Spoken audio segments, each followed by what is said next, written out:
Saturn est un jeu pour 1 à 4 joueurs à partir de 10 ans pour des parties d'environ 1 heure. Je vais expliquer dans un premier temps les règles complètes du jeu de base et ensuite j'expliquerai les règles de l'extension qui s'appelle Série B, qui est sortie un peu après le jeu et qui va surtout rajouter beaucoup de matériel au jeu de base. Dans Saturn, les joueurs travaillent pour une société de production en difficulté à qui il reste une dernière chance de réaliser un film à succès avant la faillite. C'est un jeu coopératif dans lequel chaque joueur va avoir un métier lié à la production d'un film.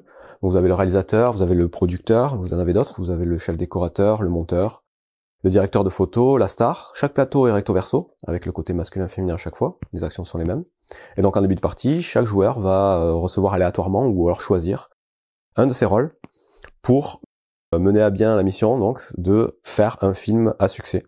Au niveau de la mise en place, vous avez donc un plateau principal sur lequel vous allez placer des petites tuiles ici qui correspondent à des éléments de décor. Donc ces tuiles-là, vous les mélangez. Il y en a plusieurs. Vous en faites 2 tas à peu près égaux que vous allez placer ici. Vous allez ensuite mettre des cartes problèmes. Donc ça, pareil, il y en a tout un tas. Vous les mélangez. Vous les placez en pile sur cet emplacement ici. Des jetons blocage que vous mettez juste à côté qui pourront servir éventuellement. Vous avez aussi des cartes idées. Donc ces cartes-là, pareil, vous les mélangez et vous en distribuez 3 à chaque joueur. Donc chaque joueur commence avec 3 cartes idées. Et vous placez la pioche à cet endroit. Vous avez des cartes scénario. Donc les cartes scénario, elles sont de 2 sortes. Vous avez le dessus du scénario et le dessous. Et donc c'est pareil, vous les mélangez et vous les placez face visible. Et ça va vous donner un titre de film et des conditions à respecter pour essayer de marquer des points en fin de partie. Donc j'y reviendrai. Donc vous les mettez ici. Vous avez des cartes storyboard, même principe. Vous en avez plusieurs. Vous les mélangez toutes. Vous les mettez en tas face visible sur la première place ici. Et vous en révélez 2 autres en dessous. Vous placez ensuite le marqueur de qualité, donc le petit jeton rose, sur la case départ de la piste qualité qui est sur la droite du plateau. Chaque joueur récupère son petit plateau personnel de métier avec la carte d'aide de jeu associée qui va expliquer ses actions d'un côté et les actions d'un tour de jeu de l'autre. Vous avez aussi dans le jeu des cartes société de production ici sur fond noir, donc il y en a plusieurs. Ces cartes-là, on vous conseille de pas jouer avec en début de partie parce que elles vont modifier un petit peu les règles du jeu, rajouter des contraintes, ça rend le jeu un peu plus difficile. Donc je vous montrerai à la fin à quoi ça ressemble, mais pour l'instant on va pas s'en occuper. Et la dernière chose à faire avant de commencer la partie, c'est de déterminer un niveau de difficulté. Donc vous avez un petit plateau ici, qui quand vous le mettez sur son verso, vous donne donc les différents niveaux de difficulté possibles pour le budget que vous allez avoir pour créer votre film et le planning que vous allez avoir pour le faire, donc le nombre de tours. Donc là, si vous mettez en facile, par exemple, en fonction du nombre de joueurs, donc si vous jouez à 2 en facile, vous mettez les indicateurs de ce côté, et de l'autre côté, ça va vous dire que vous avez 14 $ pour faire votre film, et 11 tours. Ce plateau-là, vous le donnez au premier joueur, et vous êtes prêt à commencer la partie. La partie de Saturn va se jouer en plusieurs tours, et à chaque tour, le joueur actif va faire 5 phases de jeu, que je vais détailler. Une fois qu'il a fait ces 5 phases, hop, il passe les dés et la petite plaquette planning au joueur suivant, qui fait ces 5 phases, et on alterne comme ça, jusqu'à atteindre une condition de défaite ou à finir la partie pour voir si on a réussi à faire un film de qualité. Donc finir la partie, ça va arriver dès qu'on aura tourné 5 scènes de film. Une fois qu'on aura placé la 5e carte ici, on va regarder si notre qualité de film est suffisante, auquel cas on a gagné la partie. Si par contre le marqueur est dans la zone rouge ici, à la fin de la partie, c'est perdu. Donc il faut réussir à faire sortir ce marqueur soit vers le haut, pour avoir un chef-d'œuvre de cinéma si on va tout en haut, mais voilà, un film correct si on est ici, soit tout en bas, sur la case, pour avoir un film tellement nul qu'il en est génial. Donc voilà, on a 2 possibilités, soit on fait une grosse daube, soit on fait un chef-d'œuvre. On peut néanmoins perdre la partie avant d'arriver à tourner nos 5 scènes, si jamais on arrive hors budget, donc c'est-à-dire qu'on a dépensé trop de sous, et qu'on arrive dans la zone rouge ici, ou si on arrive hors planning de production, c'est-à-dire pareil, si on a joué trop de tours et que le petit marqueur ici arrive sur la zone rouge. Dans ce cas-là, on perd immédiatement la partie. Un tour de jeu de joueur, première chose à faire, c'est tirer une carte problème. Donc à chaque début de tour, on va avoir un problème qui va apparaître. Donc ce problème-là, on aura la possibilité de le résoudre pendant le tour. Si c'est pas le cas, qu'il est toujours là à la fin de notre tour, au moment où l'autre joueur va commencer son tour, on va décaler la carte et tirer un nouveau problème. Et des emplacements de problèmes comme ça, on en a 3. À partir du moment où il y en aura 3 en jeu, si on les a toujours pas résolus, on n'en rajoutera pas de nouveaux. Mais par contre, il y a certaines actions qui vont nous demander d'avoir un avantage si on tire une carte problème, mais ces actions-là, on ne pourra pas les faire. C'est-à-dire qu'on n'aura plus la possibilité de tirer de carte problème, donc on ne pourra pas faire ces actions. Donc ça c'est la première chose, tirer une carte problème, et bon, il faudra la lire évidemment, et essayer de le résoudre, le problème. Deuxième chose à faire, c'est prendre les dés disponibles et les lancer. Donc ces dés, c'est le cœur du jeu, c'est ce qui va nous permettre de faire les actions. Ils ont tous une phase différente, qui correspond aux différents métiers de la production d'un film. Donc vous avez la caméra pour le réalisateur, vous avez le pinceau pour le décorateur, le micro pour le son, la lumière. La face blanche, c'est les effets spéciaux. C'est un joker en fait, qui peut être n'importe quelle autre face de dés. Une fois que le joueur a lancé les dés, on passe à la troisième phase du tour, c'est assigner les dés aux différentes actions sur le plateau. Donc vous voyez que sur le plateau, vous avez des emplacements bleus, qui sont les emplacements de dés. Et vous avez donc le plateau, et vous avez aussi, sur votre plateau personnel de métier, des emplacements sur lesquels vous allez pouvoir placer les dés. Donc sur le plateau principal, n'importe quel joueur va pouvoir placer des dés à son tour. Le plateau personnel, par contre, comme son nom l'indique, il est personnel, c'est-à-dire qu'il n'y a que le joueur actif qui pourra s'en servir.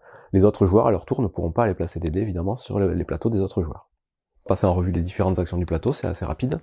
Pour régler un problème, sur la première case, la carte qui sera disponible, il suffira de mettre 2 dés, peu importe lesquels. Et dans ce cas-là, le problème sera résolu. Un problème résolu, il va se retrouver ici, côté réglé. Et dès qu'on réussira à régler 5 problèmes, on pourra défausser les 5 cartes pour soit gagner 2 $, soit gagner une unité de temps, donc un tour de jeu. Donc ça, c'est résoudre un problème sur la première case. Sur la deuxième case, il va falloir utiliser 2 dés de face identique. Sur la troisième case, il va falloir utiliser 3 dés de face identique. Donc plus on va laisser les problèmes avancer, plus ça va être compliqué de les résoudre. Deuxième action possible, c'est construire un décor ou réagencer le studio. Donc cette action-là, il va falloir utiliser 2 dés de face identique, peu importe lesquels. Donc n'oubliez pas à chaque fois que les dés effets spéciaux, c'est des jokers, donc ça peut être n'importe quelle face. Donc là, on a 2 possibilités. Construire un décor, ça va coûter 1 $. Donc il faudra en plus baisser de 1 $ notre petite roulette de budget. Et on va pouvoir prendre une des 2 tuiles disponibles ici et la placer dans le studio. Donc pour la placer, on peut la pivoter dans le sens qu'on veut. Évidemment, elle doit rentrer entièrement dans le studio. On peut recouvrir la case bleue qui est au centre. On ne doit pas faire dépasser comme ça. Et on ne doit pas faire chevaucher les tuiles. Donc ça va nous permettre de construire des éléments de décor qui vont nous servir à tourner les scènes ensuite. Je vais y revenir.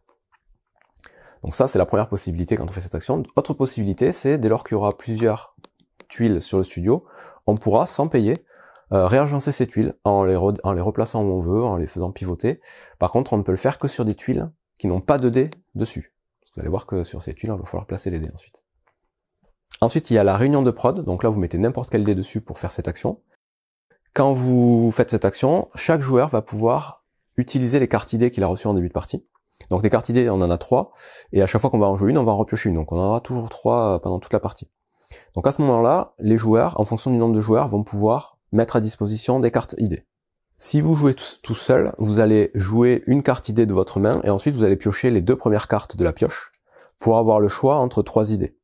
Si vous jouez à 2, chaque joueur va jouer une carte de sa main, face visible, et vous en piocherez une pour avoir aussi 3 idées. Si vous jouez à 3, les 3 joueurs jouent une idée de leur main, et si vous jouez à 4, il y aura que 3 joueurs parmi les 4 qui pourront proposer une idée. Donc le but, c'est d'avoir à chaque fois le choix entre 3 cartes. Ces cartes-là, vous n'avez pas le droit de dire ce que vous avez en main à vos coéquipiers, mais vous pouvez dire, moi j'ai une idée intéressante, ce serait bien d'aller faire une réunion de prod pour que je vous la propose. Voilà, vous pouvez essayer de communiquer un petit peu quand même. Et à partir du moment où donc les 3 cartes seront révélées, il va falloir choisir une carte qu'on va jouer tout de suite, et donc faire le petit effet. Donc à chaque fois, vous avez un petit texte souvent assez drôle. Donc je vous dis, le jeu quand même est assez marrant. La plupart des problèmes ou des cartes idées sont des choses moi qui m'ont fait rire en tout cas. Et en bas, vous avez l'effet que va produire la carte. Donc parmi les 3, il y en a une qu'on va résoudre tout de suite, et qu'on mettra ensuite en défausse, une qui va à la poubelle tout de suite sans être résolue, et une autre qu'on va pouvoir placer dans le petit planning à idées ici, la to-do list, et qui pourra être résolue un peu plus tard. Les emplacements à résoudre plus tard, il y en a que 2. Si à un moment donné vous faites une réunion de prod et que les 2 emplacements sont déjà pleins, à ce moment-là vous pourrez remplacer une des 2 cartes si ça vous va, pour la défausser et mettre une nouvelle idée en attente. Ces idées-là, ça va vous aider dans la partie, clairement. Donc ça, c'est des cartes qui sont toujours positives et qui vont vous aider à avancer dans le jeu. Et donc, autre action possible du plateau, quand des cartes idées sont placées ici, vous allez pouvoir ici venir placer le dé de votre choix et n'importe quel autre dé, ou payer 1 $, donc là c'est au choix, pour jouer la carte idée qui sera placée en dessous. Et ici, c'est le même principe, n'importe quel dé plus un autre dé, qui peut être égal, hein, ou faire baisser la qualité du film pour pouvoir jouer cette idée-là. Enfin, la dernière action possible sur le plateau, en utilisant n'importe quel dé encore une fois, c'est de retourner un dé sur la face de son choix. Donc là, si on a besoin absolument d'un dé en particulier, on va faire cette action. Par contre, le fait de faire ça va nous obliger à piocher une carte problème. Et donc là, comme je vous ai dit, on décale à chaque fois, on en rajoute une. Mais si les emplacements sont pleins, ben on ne pourra pas faire cette action, parce qu'on n'aura pas la possibilité de piocher une carte problème. En plus des actions du plateau, comme je vous ai dit, les joueurs ont la possibilité d'utiliser les dés sur leur plateau personnel. Donc là, chaque plateau personnel a toujours l'action rafraîchir, donc en utilisant n'importe quel dé. Ça va permettre d'échanger une carte de sa main avec une carte de la pioche. Donc vous défaussez une carte, vous en piochez une nouvelle, des cartes idées, pour essayer d'en avoir des plus intéressantes. Et ensuite, les deux autres vont dépendre des personnages, et vous avez à chaque fois l'aide de jeu, donc c'est toujours assez simple, je vais pas tous vous les passer en revue, mais par exemple celle-ci, vous placez un dé, et tout de suite vous gagnez 2 $ sur votre petite roulette à budget. Mais vous devez pouvoir piocher une carte problème supplémentaire. Celle-ci, vous devez placer soit 2 dés, soit 1 dé et perdre 1 $, et vous allez pouvoir retourner tous les dés non assignés sur la face de votre choix. Donc là, c'est les dés, tous ceux qui restent, vous allez pouvoir les utiliser. Ici, recadré, quand vous utilisez 2 dés, donc peu importe leur face, vous allez pouvoir supprimer une carte storyboard ici, et à chaque fois qu'une carte storyboard est supprimée ou alors qu'elle est tournée, vous allez voir après, je vais vous expliquer, tout de suite, on décale celle du dessus et on en dévoile une nouvelle. Il y en aura toujours 3 disponibles ici. Et ici, compromis, en payant donc soit un dé face caméra, soit un dé face masque, vous allez pouvoir faire un échange entre des dollars, des points de qualité ou du temps, comme la roue qui est indiquée ici. Donc voilà, et en fonction des autres rôles, vous aurez des actions différentes. On a fait le tour de tous les emplacements possibles de dés qu'on a à notre tour. Et le principe, c'est que, à son tour, on place tous les dés sur les emplacements qui nous intéressent, et ensuite, on résout les actions en retirant les dés. Mais on peut aussi faire en sorte de placer partiellement des dés, et de les laisser pour le joueur suivant, pour le tour d'après, c'est-à-dire de ne pas réaliser l'action, de ne pas les enlever, pour que le joueur suivant puisse venir compléter l'action et éventuellement la réaliser. Donc ça peut être le cas, par exemple, ici, quand il faut 3 dés de face identiques, c'est quand même assez difficile à avoir sur un seul lancer. Si, admettons, on réussit à en avoir 2 identiques, on peut commencer à placer les dés ici, on les laisse, on fait des autres actions, et quand on passe au joueur suivant, hop, le joueur suivant, il va commencer avec moins de dés, il va les lancer, et il pourra essayer de compléter ça. Si vraiment il y a quelque chose de plus urgent à faire, il peut aussi décider de récupérer des dés qui ont été bloqués, de cette façon, pour les lancer aussi. Tant pis, il se dit non, ça c'est pas intéressant de le faire maintenant, on verra plus tard. Et là, il y a une dernière action du coup qu'on va pouvoir faire à son tour, c'est l'action de tourner une scène. Donc c'est quand même l'action un peu la plus importante du jeu, c'est celle qui va nous faire avancer dans la partie. Cette action-là, en fait, va nécessiter de placer des dés, c'est le dernier emplacement que je vais expliquer, dans le studio. Donc le studio, vous avez vu tout à l'heure qu'on pouvait mettre des éléments de décor ici. Sur ces éléments de décor, vous avez des emplacements bleus aussi, qui vont servir à accueillir des dés. Donc on pourra venir aussi placer des dés sur les emplacements bleus des éléments de décor, ou du centre du plateau qui est déjà bleu. Et le fait de faire ça, en fait, ça va nous permettre de résoudre les petits storyboards qu'il y a sur la gauche du plateau. Le but, ça va être de réussir à faire exactement le schéma indiqué par les faces de dés qui sont sur les storyboards, pour pouvoir ensuite tourner le film, récupérer cette carte, et pouvoir la mettre ici. Ici un exemple concret, je vous ai mis donc des éléments de décor avec des emplacements bleus qui vont bien. Vous voyez que de temps en temps, on vous impose de mettre une certaine face de dés sur un endroit. À d'autres endroits, vous allez avoir des bonus. Ici, par exemple, quand vous utilisez un dé placé sur cette case, la scène que vous allez tourner vous fera gagner un point de qualité directement. Vous avez la même chose pour vous faire économiser $1 quand vous allez faire la scène. Par contre, vous avez aussi des cases qui vont vous faire piocher des cartes problèmes. Donc là, ici, vous voyez, j'ai réussi à faire ce schéma-là qui correspond à cette carte scène.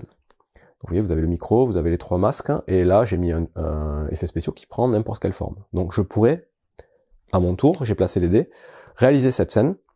Pour ça, il faut que je paye 2 $, et la scène que je vais réaliser va être d'une qualité un peu inférieure de une case.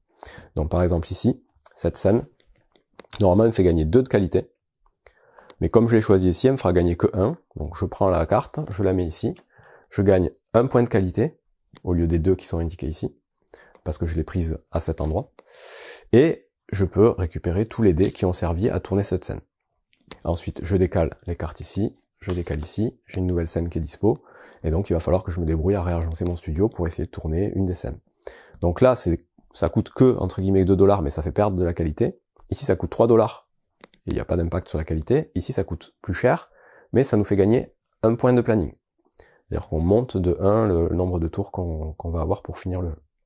Au fur et à mesure que vous allez placer vos scènes ici, il faudra essayer d'être attentif aux objectifs déterminés par le scénario que vous avez placé en début de partie. Parce que ces scénarios-là vont vous donner ou vous faire perdre des points de qualité à la fin de la partie, en fonction du genre de scène que vous allez tourner. Donc il y a 5 genres de scènes dans le jeu, qui sont déterminés par des couleurs. Donc vous avez le vert, le rouge, le bleu, le jaune et le violet. Je crois que c'est dramatique, violent, pathétique, romantique et comique, le violet. Et en fonction donc de ce que va vous dire les cartes ici, il va falloir essayer d'avoir ou ne pas avoir des cartes de cette couleur. Donc par exemple, on vous dit que là, chaque carte comique qu'il va y avoir sur vos 5 emplacements ici vous feront perdre 1 point de qualité. Donc à vous de voir si ça vous intéresse ou pas, parce que vous pouvez essayer de faire une daube qui va vous faire perdre de la qualité, donc ça peut être intéressant. Donc il faut bien faire attention à tout ça. Et il faut savoir aussi que dans le jeu, vous avez des personnages ou des cartes idées qui vont vous permettre de soit réagencer le scénario, donc piocher de nouvelles cartes pour varier un peu les cartes, soit réagencer le storyboard pour essayer d'avoir les couleurs qui vous intéressent. Donc là on a fait le tour de tout ce qui était possible dans le jeu, et juste donc à la fin du tour d'un joueur, donc une fois qu'il a fini de faire les actions et qu'il a récupéré les dés, il passe tous les dés au joueur suivant, il diminue de 1 le temps qui lui reste, il passe le plateau au joueur suivant, qui va faire son tour, et comme j'ai dit, ainsi de suite, jusqu'à ce que soit on ait placé la dernière carte, auquel cas on ne diminue pas encore une fois le planning, c'est-à-dire que même si on est ici sur la dernière case, qu'on place la carte, on n'a pas perdu. On va faire justement le décompte pour voir si on arrive à faire sortir le marqueur de qualité de la zone rouge. Et donc c'est là que on va regarder ce que le scénario va nous faire gagner ou perdre en qualité. À ce moment-là, si le marqueur est en dehors de la zone rouge, c'est gagné. S'il est dans la zone rouge, c'est perdu, tout simplement. Il me reste 2 petits détails à vous expliquer avant de passer à l'extension. C'est les petites cartes société de production qu'on a mis de côté en début de partie. Donc ça, vous pouvez décider au tout début de la partie d'en utiliser une et une seule. Soit vous la choisissez, soit vous la tirez au sort. Et ça va vous donner une contrainte supplémentaire. Donc par exemple celle-ci, elle vous dit qu'à la fin de la partie, il faut que dans la salle de montage ici, toutes vos scènes soient de couleurs différentes et se suivent dans un certain ordre. Si c'est pas le cas, vous perdez la partie. Celle-ci, elle vous dit par exemple que à la fin de la partie, il faut que le marqueur de qualité soit toujours sur la case départ. Et en plus, vous devez avoir au moins la moitié de votre budget de départ sur la piste de budget. Sinon, pareil, c'est perdu. Donc ça rend le jeu beaucoup plus difficile. Il vaut mieux faire quelques parties avant de jouer avec ça. Et le dernier petit détail, c'est que sur chaque plateau métier, vous avez un petit privilège que vous pouvez utiliser ou pas. Et ça, c'est voilà, si vous voulez rajouter un peu de roleplay à votre partie pour rigoler. Donc, par exemple, le réalisateur vous dit qu'il peut créer action à chaque fois que vous filmez une scène. Le producteur, il peut exiger que tous les autres joueurs l'appellent monsieur ou madame. Et donc voilà, chaque rôle a son petit privilège un peu rigolo. Donc ça voilà, c'est facultatif, vous y jouez avec ou pas. Voyons maintenant ce que va apporter l'extension série B au jeu. Essentiellement, ça va être une variété au niveau des cartes, donc il y aura beaucoup plus de cartes dans les différents domaines, mais il y aura aussi des petites mécaniques en plus. Donc au niveau des cartes, la première chose, vous allez avoir 15 nouvelles cartes problèmes, que vous allez pouvoir mélanger aux cartes problèmes du jeu de base, pour avoir plus de choix. J'en profite parce que j'ai pas expliqué tout à l'heure, au dos des cartes problèmes, vous avez à chaque fois indiqué quelle zone du plateau va impacter le problème. Donc ici, vous voyez, ce problème va impacter le storyboard, par exemple. Celle-ci va impacter l'argent ou la qualité. Donc voilà, ça c'est la première chose que vous avez dans l'extension. Ensuite, on va avoir 75 nouvelles cartes scènes. Donc c'est les cartes storyboard qu'on va pouvoir transformer en scène. Donc là, pareil, il y en a un bon paquet. Ça, par contre, vous allez les mélanger aussi aux cartes du jeu de base, mais à chaque fois, vous allez en utiliser que 25. Donc une fois que tout est mélangé, vous en prenez 25 et le reste est sorti du jeu. Vous avez 5 nouvelles sociétés de production. Donc ça, c'est ce qui rend le jeu plus difficile, que je vous ai montré tout à l'heure. Donc c'est pareil, vous allez les mélanger, vous allez pouvoir les sélectionner en début de partie, éventuellement, pour rendre les parties un peu plus compliquées ou différentes. Vous avez 6 nouveaux plateaux métiers. Donc vous avez l'assistant de production, le chef opérateur du son, superviseur effets spéciaux, coordinateur des cascades, compositeur et maquilleur. Donc là pareil, ils viennent avec des nouvelles actions, leur petite cartette de jeu et les privilèges associés. Donc toujours recto verso, masculin, féminin. Vous avez 16 nouvelles cartes idées. Donc la même chose que pour les cartes problèmes, vous les mélangez aux cartes idées de départ, et ça va varier un petit peu, il y en aura des différentes. Vous avez aussi 5 cartes scénario partie basse et 5 cartes scénario partie haute, que vous allez pouvoir mélanger à leur tas respectif pour varier aussi les parties. Et au niveau des nouveautés, vous avez en plus 20 cartes scénario partie centrale, qui vont à chaque fois représenter les genres des films en fait. Ça c'est la nouveauté de l'extension, c'est que vous allez jouer avec les genres. Donc ces genres ils sont 5 au total. Ils sont représentés par des icônes différentes, donc vous avez la science-fiction, vous avez le western, les films de magie, les films d'horreur. Donc il y en a 5. Il y a des petits jetons associés qui vont venir avec. Et ces genres-là, donc, ça va être une contrainte supplémentaire au niveau du scénario qui va venir se rajouter. Donc vous avez 3 parties maintenant au scénario, au lieu d'avoir dessus-dessous, vous avez dessus, centré dessous. Et vous allez aussi retrouver ces genres sur les scènes à filmer. Donc vous voyez ici, cette carte-là, qui fait partie d'une nouvelle carte, a un petit symbole de chapeau. Donc quand vous la dévoilez, vous mettez le symbole associé. Ici vous avez 2 symboles de dollars. Hop, vous mettez les petits jetons associés. Donc les jetons, vous en avez tout un tas. Et ça va avoir un impact sur le jeu que je vais vous expliquer. Et si jamais, sur la mise en place de départ, on sort une carte où il y a un genre au choix, donc normalement quand ça apparaît, on met le jeton qu'on veut au début. Si ça arrive en début de partie, cette carte on la défausse, on la remélange et on en pioche une autre. Il faut qu'il y ait aucune carte avec le genre au choix. 2 nouveautés, 2 nouveaux plateaux actions que vous allez rajouter au plateau principal pour avoir des actions supplémentaires, tout bêtement, que je vais expliquer aussi, et des cartes équipement. Donc des cartes équipement, c'est un nouveau type de carte qui n'avait pas dans le jeu de base, que vous allez mélanger, et vous allez en tirer 3 en début de partie, que vous allez mettre face visible quelque part, et qui seront à usage unique.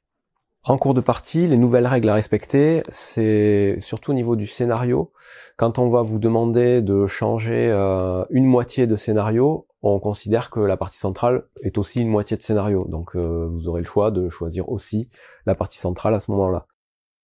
Au niveau des jetons donc de genre, ce que ça va changer, c'est que la condition qui est au centre du scénario va vous imposer d'avoir un certain nombre de jetons genre et de ne pas en avoir certains autres, donc en fonction des cartes.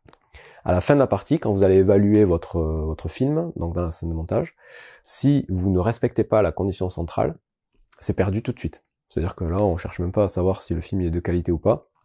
S'il n'y a pas la condition du scénario central, c'est considéré comme une défaite. Donc il faudra bien attention quand vous allez tourner vos scènes, d'utiliser les jetons scénario, les jetons genre, pardon, qui vont correspondre au scénario. Ces jetons, nouvelle règle aussi à respecter, c'est qu'il peut y en avoir au maximum que 2 par carte scénario, on ne pourra pas en mettre plus, parce que vous allez voir que vous avez une nouvelle action qui est ici, là, qui va vous permettre de soit échanger des jetons scénario d'une carte à l'autre, soit en rajouter. Et donc là, il faut bien respecter cette règle, jamais plus de 2 par scène. Et à chaque fois que vous allez réussir à tourner la scène, donc ça c'est toujours pareil, vous allez devoir faire le schéma qui est marqué sur la droite, il faudra tout simplement garder les jetons scénario quand vous allez retourner la scène. Donc ici, si vous avez réussi à faire celle-ci, vous la mettez là et vous gardez le chapeau dessus. Et donc on comptera les icônes, les jetons qu'il y a sur les cartes à la fin et on verra si ça correspond bien au scénario indiqué. Pour les nouvelles actions disponibles, vous avez donc celle-là que je viens de vous expliquer un petit peu. Vous mettez le dé de la couleur, enfin de la face de votre choix, et vous avez 2 possibilités. Soit vous rajoutez un genre parmi ceux qui sont dans la réserve sur une des cartes au choix, donc en respectant la limite de 2 par carte, et ça c'est gratuit. Soit vous payez $1 de votre budget pour échanger un jeton scénario d'une carte à une autre. Ça c'est une nouvelle action. Autre nouvelle action, en mettant 2 dés de face identiques, vous allez pouvoir supprimer les 3 cartes storyboard directement pour pouvoir en mettre 3 nouvelles. Et donc à chaque fois que vous avez une icône de genre, vous rajoutez le jeton correspondant. Autre nouvelle action possible à son tour, c'est les actions des cartes équipement. Donc on en a tiré 3 en début de partie. Et vous avez à chaque fois donc la face indiquée du dé qui doit être utilisé dessus. À son tour, le joueur peut venir placer ce dé pour faire l'action correspondant à la carte. Et ça, c'est à usage unique, c'est-à-dire qu'une fois qu'il retire le dé pour faire l'action, la carte est retournée et elle n'est plus disponible jusqu'à la fin de la partie. Donc vous avez 3 nouvelles actions possibles à utiliser pendant toute la partie, qui sont assez puissantes. Donc là, il suffit de les lire, elles sont toutes bien expliquées en bas. Dernière nouveauté de cette extension, c'est que parmi les cartes scènes que vous allez tourner, il y en a certaines qui sont de 2 couleurs. Vous voyez ici, Vous avez à la fois violent et dramatique. Ces scènes-là, quand vous les tournez, que vous les mettez dans votre salle de montage, pendant la partie, vous pouvez considérer qu'elle est de l'une ou de l'autre des couleurs, comme ça vous arrange. Par contre, en fin de partie, quand vous allez devoir évaluer votre film, il faudra choisir collectivement de quelle couleur elle est. Ça ne pourra pas être les deux. Voilà pour l'extension. Juste, je vous montre aussi, avec l'extension, vous avez une petite plaquette comme ça, avec des petits jetons, qui servent juste à décorer votre plateau de cinéma. Donc ça n'a aucun intérêt dans le jeu, mais voilà, c'est des petits trucs en plus pour faire joli. C'est rigolo. Et voilà, sinon vous avez vu, cette extension, elle apporte surtout beaucoup de rejouabilité, avec beaucoup de nouvelles cartes, et voilà, des petites actions à effet unique en plus, et cette histoire de genre de film, donc, qui vient rajouter une contrainte, et des petits jetons. Donc on est voilà dans le thème des films de série B, des trucs qui sortent direct en VHS, qui sont souvent voilà très très typés, voilà, ces films de science-fiction, films de western, films d'horreur, et c'est plutôt voilà, c'est plutôt bien retranscrit thématiquement le jeu, que ce soit le jeu de base ou l'extension. C'est quand même voilà, c'est quand même on se croit vraiment dans l'univers du cinéma à réaliser notre petit film, c'est vraiment super bien fait. Donc voilà, moi je vous le conseille si vous aimez le cinéma comme moi. C'est à ma connaissance le seul jeu qui voilà qui traite de ce thème et il le fait plutôt bien. Donc un super jeu coop.